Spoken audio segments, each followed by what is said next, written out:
Hello everyone. In this lecture, we will start with a new chapter, exchange of gases. और guys, इस chapter से मेरे जो जितने भी lectures होंगे वो bilingual होंगे, जैसा कि mostly लोगों ने demand किया था that lecture should be bilingual for better understanding, right? So biology lectures आपके पास bilingual ही आएंगे अब से, right? So अब हम chapter शुरू करेंगे exchange of gases, right? It is a part of human physiology. और एक्सचेंज ऑफ गैसेस में हम रेस्पिरेटरी सिस्टम पढ़ते हैं मेनली, राइट? इसमें हम रेस्पिरेटरी सिस्टम देखेंगे फॉर वेरियस एनिमल्स, ठीक है? एक्सचेंज ऑफ गैसेस की जब हम बात करते हैं, ब्रीदिंग में हम क्या करते हैं? हम बाहर से ऑक्सीजन लेते हैं और अंदर से कार्बन डाइऑक्साइड बाहर देते हैं, राइट? इस सिंपल प्रोसेस को हम बोलते हैं ब्रीदिंग, राइट? और ऑक्सीजन अंदर लेना और कार्बन डाइऑक्साइड को बाहर फेंकना, ये क्या हो रहा है? Exchange of gases, right? ये इन दोनों गैसेस को हम बोलते हैं respiratory gases, right? So exchange of gases will involve oxygen and carbon dioxide, right? while breathing, right? Breathing को हम वेंटिलेशन भी बोलते हैं, राइट? वेंटिलेशन इज एयर का अंदर आना बाहर जाना, right? This is also known as ventilation. और इन गैसेस को हम बोलते हैं रेस्पिरेटरी गैसेस, राइट? आपने कई बार सुना होगा कि लोग ब्रीदिंग को, सांस लेने को रेस्पिरेशन भी बोलते हैं, राइट? लेकिन जब हम बायोलॉजिकली जब हम बात करते हैं, ब्रीदिंग और रेस्पिरेशन दो अलग अलग चीजें होती हैं, राइट? कॉमनली लोग इसको एक ही चीज समझते हैं, लेकिन ऐसा नहीं है. ब्रीदिंग आपका एक सिंपल प्रोसेस है जिसमें एक्सचेंज ऑफ गैसेस होता है, राइट? वाया लंग्स तक ऑक्सीजन आई और लंग्स से कार्बन डाइऑक्साइड बाहर चली गई, राइट? इस सिंपल एक्सचेंज, गैसियस एक्सचेंज को, राइट, जिन मूवमेंट से, राइट, ऑक्सीजन हम अंदर लेते हैं और कार्बन डाइऑक्साइड बाहर फेंक देते हैं, इसको हम बोलते हैं ब्रीदिंग, राइट? लेकिन जब हम रेस्पिरेशन की बात करते हैं, रेस्पिरेशन होता है जो हमने ऑक्सीजन अंदर लिया, राइट, उसका जो पूरा प्रोसेस है वो किस तरह से पूरे बॉडी सेल्स तक जाती है, राइट? और किस तरह से सारे बॉडी सेल्स में जो कार्बन डाइऑक्साइड हम बाहर फेंक रहे हैं, एक्चुअल में ये पूरे बॉडी सेल्स में बनता है, राइट? किस तरह से कार्बन डाइऑक्साइड सारे बॉडी सेल्स से लंग्स तक आता है, राइट, और लंग्स से बाहर जाता है, ये रेस्पिरेशन है, राइट? रेस्पिरेशन में क्या होता है? आई रिपीट, ऑक्सीजन बाहर से हमने इंस्पायर किया, लंग्स तक आया, लंग्स से ब्लड की हेल्प से, राइट, पूरे बॉडी सेल्स में गया, बॉडी सेल्स को ऑक्सीजन डिलीवर हुआ, राइट? और जो बॉडी सेल्स में कार्बन डाइऑक्साइड बन रहा है, वो कार्बन डाइऑक्साइड अपने साथ लेके आएगा, राइट? जो कार्बन डाइऑक्साइड सेल्स में बन रहा है उसे ब्लड अपने साथ लेके आएगा लंग्स तक, राइट? और लंग्स से हम उसको एक्सपायर कर देंगे, बाहर फेंक देंगे. ये पूरा प्रोसेस रेस्पिरेशन होता है, राइट? वेयर इज ब्रीथिंग में हम सिंपली बोलते हैं exchange of gases, intake of oxygen and expiration of carbon dioxide, right? अब हम देखेंगे रेस्पिरेशन में, रेस्पिरेशन की हेल्प से हम एनर्जी प्रोड्यूस करते हैं, राइट? और ये एनर्जी हमारी जो बॉडी जो एनर्जी, क्योंकि हमें हर एक चीज के लिए, कुछ भी करने के लिए एनर्जी चाहिए होती है, राइट? वो एनर्जी हमें रेस्पिरेशन से मिलती है, राइट? कैसे मिलती है अभी हम देखेंगे. देखो, जब रेस्पिरेशन होता है, मैंने कहा कि रेस्पिरेशन से जो हम ऑक्सीजन इंस्पायर करते हैं, ब्लड उसको सारे बॉडी सेल्स तक लेके जाता है, राइट? और बॉडी सेल्स में ब्लड से ऑक्सीजन बॉडी सेल्स में डिफ्यूज होती है. अब जब बॉडी सेल्स में डिफ्यूज हो रही है तो वहां पे क्या होता है? वहां पे रेस्पिरेशन होता है, या हम बोलते हैं वहां पे जो फूड स्टफ है, राइट, उसका ऑक्सीडेशन होता है. फूड स्टफ्स हमने पहले वाले चैप्टर में पढ़ा था, राइट। हमने उसमें पढ़ा था कि कैसे हम जो कॉम्प्लेक्स जो हम खाना खाते हैं, right, the food that we eat it consist of complex organic molecules, right, carbohydrate, fats, proteins, right. अब हमारा जो डाइजेस्टिव सिस्टम है, राइट, डाइजेस्टिव सिस्टम इन सब कॉम्प्लेक्स ऑर्गेनिक मॉलिक्यूल्स को ब्रेक डाउन करता है, right, into simple molecules, right. और ये सिंपल मॉलिक्यूल्स को सेल्स एब्जॉर्ब करते हैं, राइट। और सिंस मैंने कहा कि रेस्पिरेशन एनर्जी प्रोड्यूस करता है, सो मेनली कार्बोहाइड्रेट्स और फैट्स एनर्जी प्रोड्यूस करने के काम आते हैं, राइट। हमारे जो बॉडी सेल्स हैं वो मोनोसेकेराइड्स को एब्जॉर्ब करते हैं। जैसे मान लो हमने कार्बोहाइड्रेट्स खाए, राइट, कोई हमने खाना खाया जिसमें कार्बोहाइड्रेट्स है, तो हमारा जो डाइजेस्टिव सिस्टम है वो कार्बोहाइड्रेट्स को with the help of enzymes, right, break करेगा इनटू सिंपल मोनोसेकेराइड मॉलिक्यूल्स। और ये मोनोसेकेराइड मॉलिक्यूल्स कहाँ पे एब्जॉर्ब हो जाएंगे? बॉडी सेल्स में, राइट, मोनोसेकेराइड्स, राइट। और ये कहाँ से आते हैं? कार्बोहाइड्रेट से, राइट। और carbohydrates with the help of digestive enzymes, right, break होता है into monosaccharides. Once it is converted into monosaccharides जो कि सिंपल मॉलिक्यूल्स होते हैं, सेल्स इन्हें एब्जॉर्ब कर लेते हैं, right. Sales in complex carbohydrates को एब्जॉर्ब नहीं कर सकते हैं, इसीलिए हमारा डाइजेस्टिव सिस्टम इस तरह से बना है कि ये इसको मोनोसेकेराइड सिंपल मॉलिक्यूल्स में ब्रेक करता है, तब सेल्स इनको एब्जॉर्ब करते हैं, राइट। अब सेल्स में हमारे ये मोनोसेकेराइड जैसे glucose molecule, right, C6H12O6, right, ये कहाँ पे है? ये इस सेल के अंदर है, राइट। अब रेस्पिरेशन के टाइम जब हमने ऑक्सीजन बाहर से इनहेल किया, राइट, अब वो भी ब्लड की हेल्प से कहाँ पे गया? ऑक्सीजन भी कहाँ गया? इस सेल में गया।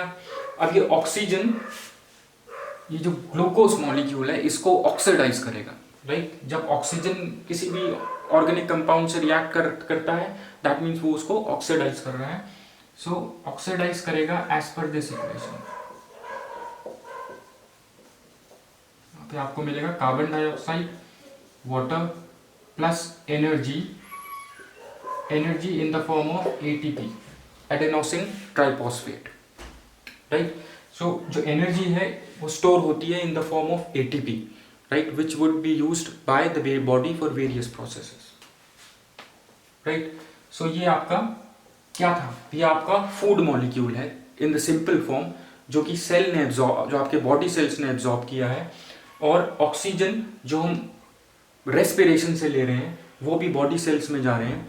ऑक्सीजन फूड मॉलिक्यूल्स को ऑक्सीडाइज करेगा और एनर्जी प्रोड्यूस करेगा। This would be used by our body, right. और जो इसने कार्बन डाइऑक्साइड बनाया, carbon dioxide is poisonous, right, which should be, carbon dioxide should be removed from the body, right, so this needs removal। और ये कैसे remove होगा? Breathing से, right. अब ये सेल से ब्लड क्या करेगा? इस कार्बन डाइऑक्साइड को अपने साथ उठा करके लंग्स तक लेके जाएगा और लंग्स से एक्सपायर हो जाएगा, because this is poisonous. Water is not harmful for the body, energy would be used for various activities, right, जो हम यूज करते हैं। टेम्परेरली ये ATP की तरह स्टोर रहता है, राइट। और जब हमें एनर्जी चाहिए होती है, ये ATP हाइड्रोलाइज होगा to ADP plus inorganic phosphate, right, plus energy, right. So जब भी हमें एनर्जी चाहिए वो ATP से मिलेगी। ATP is the energy store house, right, of the cell. So this is your respiration equation, right. जब भी हम रेस्पिरेशन की बात करेंगे, just remember this equation, right. You have oxygen, you have carbon dioxide, you have energy, right. क्योंकि आगे जब हम लेक्चर्स बनाएंगे उसमें हम देखेंगे किस तरह से ऑक्सीजन ट्रांसपोर्ट होता है बॉडी को, किस तरह से कार्बन डाइऑक्साइड ट्रांसपोर्ट होता है बॉडी में, राइट। और किस तरह से ऑक्सीजन और कार्बन डाइऑक्साइड का एक्सचेंज होता है आपस में, क्योंकि इस लेक्चर में हम यही सब पढ़ने वाले हैं, राइट। सो ये पहला lecture, try to understand. So respiration basically क्या है? आपका oxidation of food stuffs, right, to produce energy, right. और ये जो एनर्जी है ये आ कहाँ से रही है, मोस्ट इंपॉर्टेंट थिंग। अब ये जो फूड मॉलिक्यूल है, राइट, जैसे ये ग्लूकोज है, इसमें क्या है, इसमें इसका फॉर्मूला अगर हम लिखें ये है,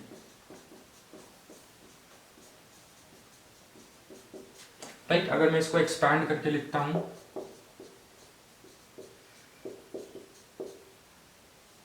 ऐसे है ये,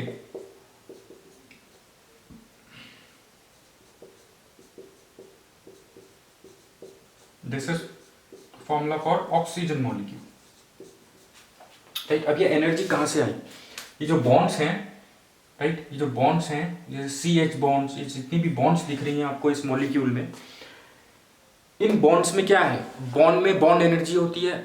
अगर हमें सी एच बॉन्ड को ब्रेक करना है, हमें इसे तो कुछ एनर्जी देनी पड़ेगी, राइट, तभी ये बॉन्ड ब्रेक होगा, राइट। सो ये जो एनर्जी है, एक्चुअल में ये एनर्जी इन बॉन्ड्स की है, राइट। इन जो इस फूड मॉलिक्यूल में जो आपको बॉन्ड्स दिख रहे हैं, ये एनर्जी जो रिलीज हुई है और जो एटीपी के फॉर्म में टेम्परेरी स्टोर है, ये एनर्जी इन बॉन्ड्स के ब्रेक होने से ही बनती है, राइट। इसीलिए हमें ये एनर्जी बनाने के लिए इन बॉन्ड्स को ब्रेक करना पड़ता है, इन बॉन्ड्स को ऑक्सीडाइज करना पड़ता है, right. So in order to release energy, in order to release energy of these bonds,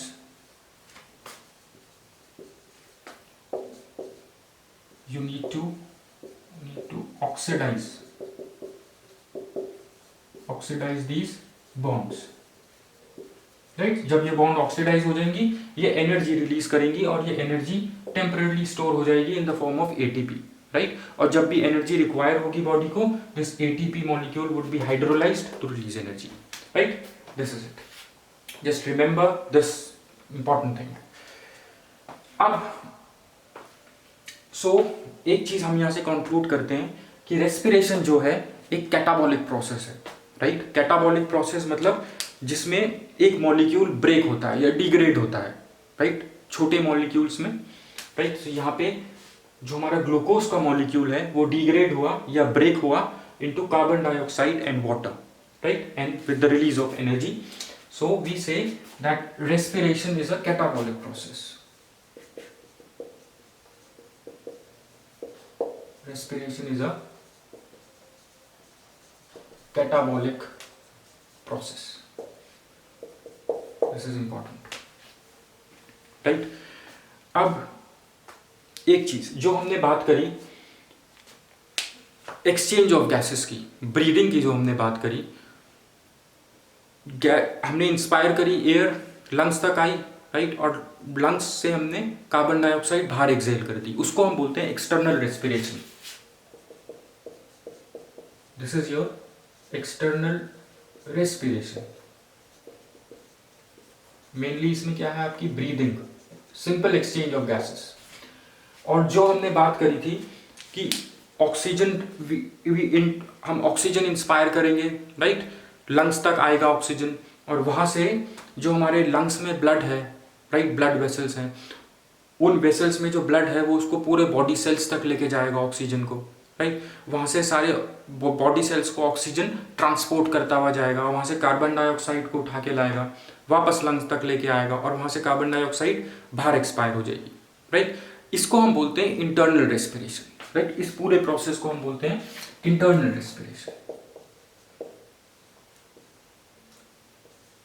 This is your internal respiration, right? पूरा process, uptake of oxygen, right, फिर ये क्या होगा, uptake of oxygen and its transport,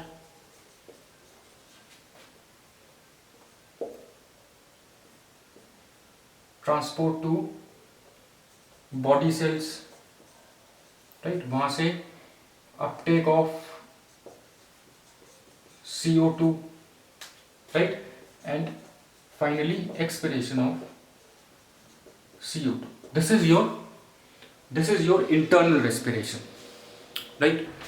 Now अब हम दूसरी जो बात करेंगे वो है आपका, दो तरीके के रेस्पिरेशन होते हैं, राइट। यहाँ पे तो हमने रेस्पिरेशन जो दिखाया आपको वो ऑक्सीजन की हेल्प से हो रहा है, right. Respiration is taking place in the presence of oxygen.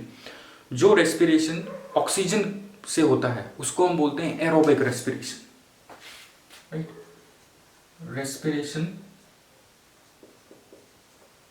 Is aerobic.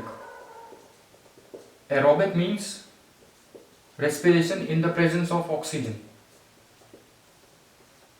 the presence of oxygen।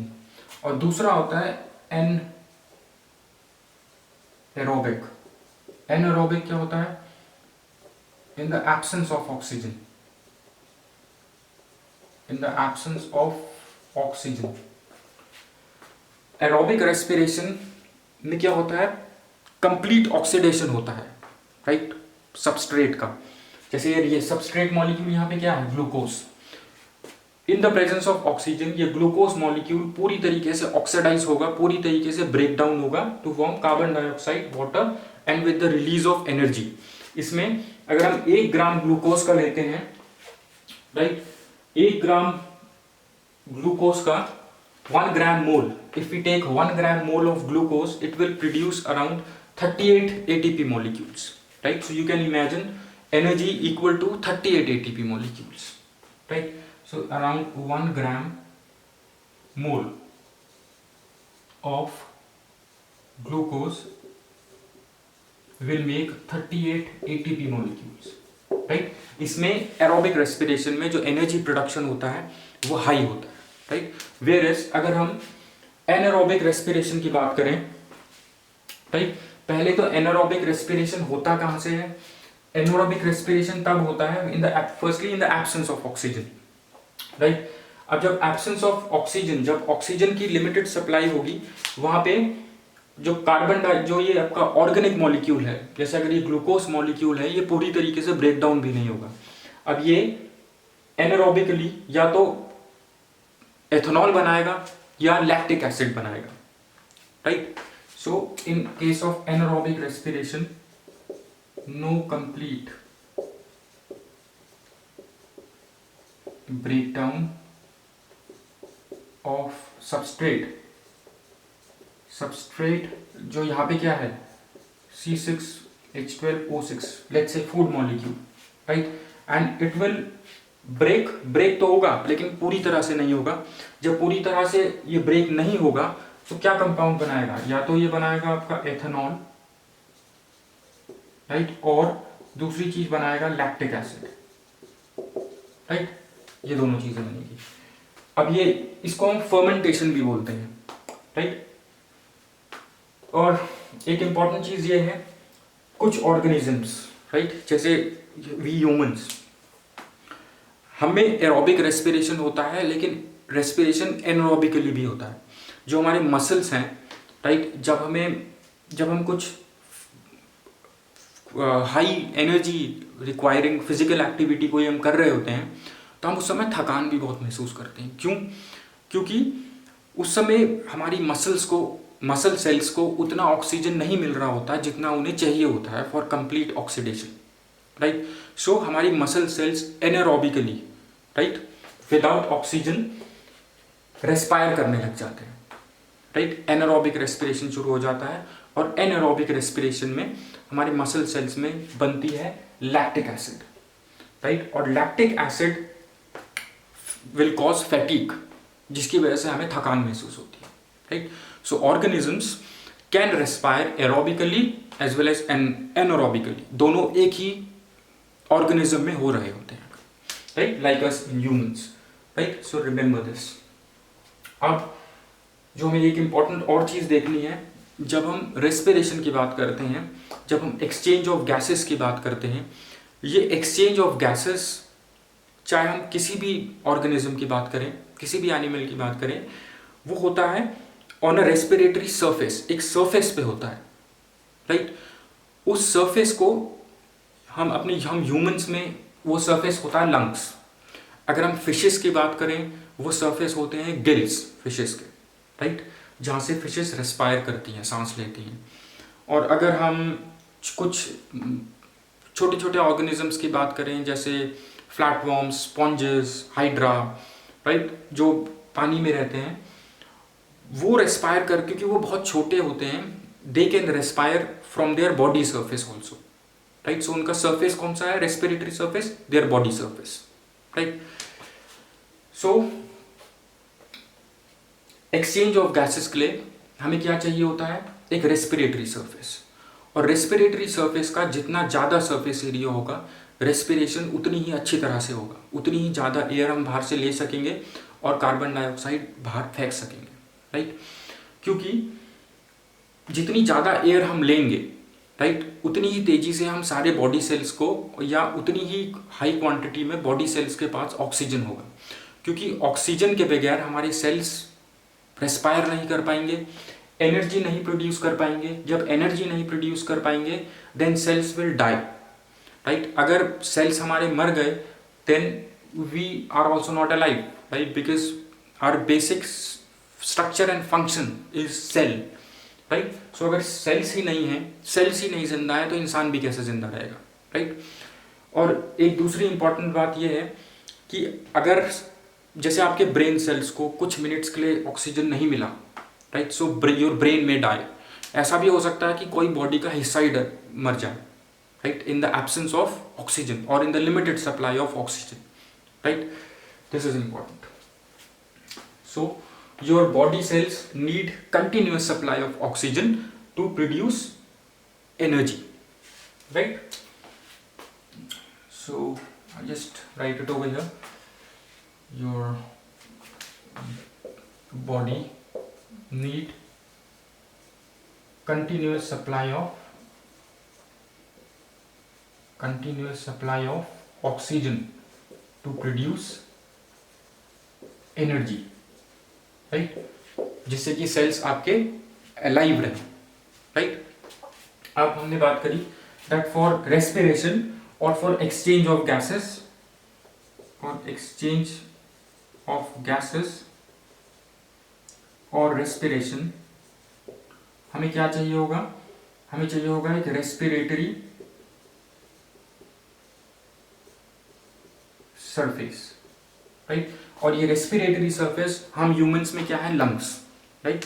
और इस रेस्पिरेटरी सरफेस जो है, इसका surface area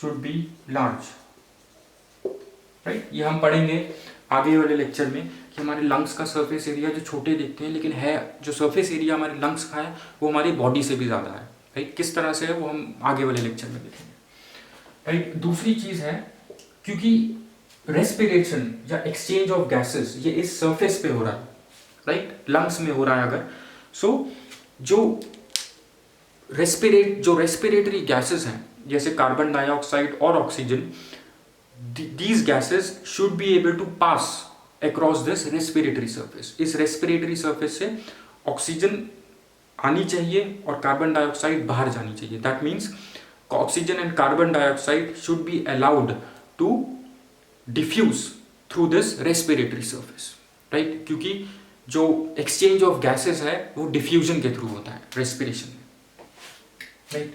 So oxygen and carbon dioxide which are respiratory gases हमने ऊपर पढ़ा,